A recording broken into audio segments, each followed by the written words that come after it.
But we're in direct competition. There's only $20 in that cheap bar room that night for tip money. And there's only one phone number, and it's already been given out a few times that night, you know? It's been well used, that phone number. Anyhow, so after a few years of having this prejudice, I spent a lot of time with a couple of magicians that I shared a green room with. And if you want to find a horrifying backstory, don't ask a country singer. Don't ask a therapist. Ask a sleight of hand magician. This is called Tulsa's Last Magician.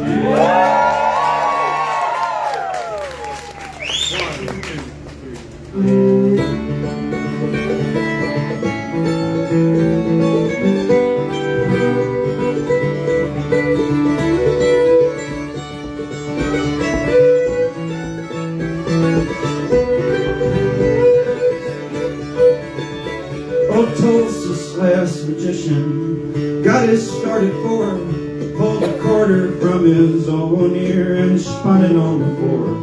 Said there's no good tricks but old ones, and lying ain't that hard. So he saved up all his quarters and he bought a deck of cards. And he learned ragtime piano, though his teacher thought him slow. He got a black belt in karate from a pawn shop video.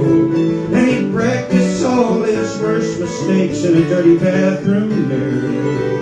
And when his parents drank, he learned to disappear. And his classmates thought him funny, good at sleight of hands.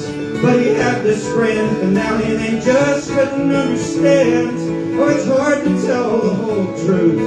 The family sawed in half. That's why Tulsa's last magician left his home so fast.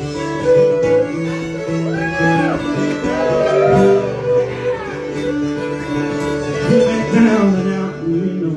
He went broke in Santa Fe, trying to tricks on Los Sueñeros out in California. Well, they pushed him up against the wall, said, buddy, get a grip. So he learned to set himself on fire on the Las Vegas Strip. And he wandered down to Tampa, blew everybody's minds, cause the crowd was cheap and easy there on beer and blowing wine. He said, I wonder where my dollar went, how the flower bloomed so fast. He said, I can't reveal my secrets, rarely failed to ask. Yeah, the crowd all thought him funny, good sleight of hand. But he had this grand finale they refused to understand. They demanded explanation when the card book was their own. And that's why Tulsa's last magician lost his faith and headed home.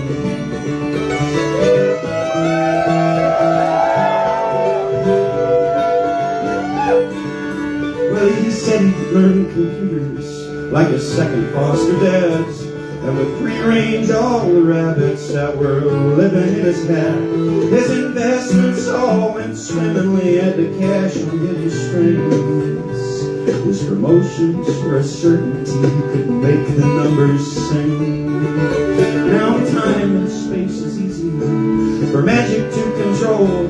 Still it was 40 years of working before he noticed he was old. Now his great escapement act is just untying both his shoes. And most days he's in his easy chair yelling at the news. And the weatherman is funny, talking with his hands. But black clouds are coming in, oh no one understands how somebody's true religion is always someone else's joke. That's why Tulsa's last magician kinda just went up in smoke.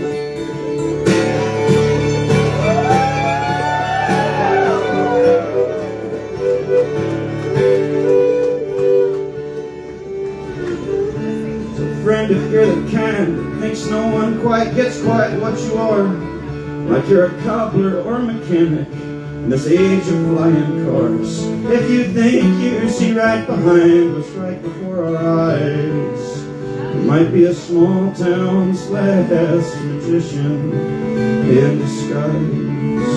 And we need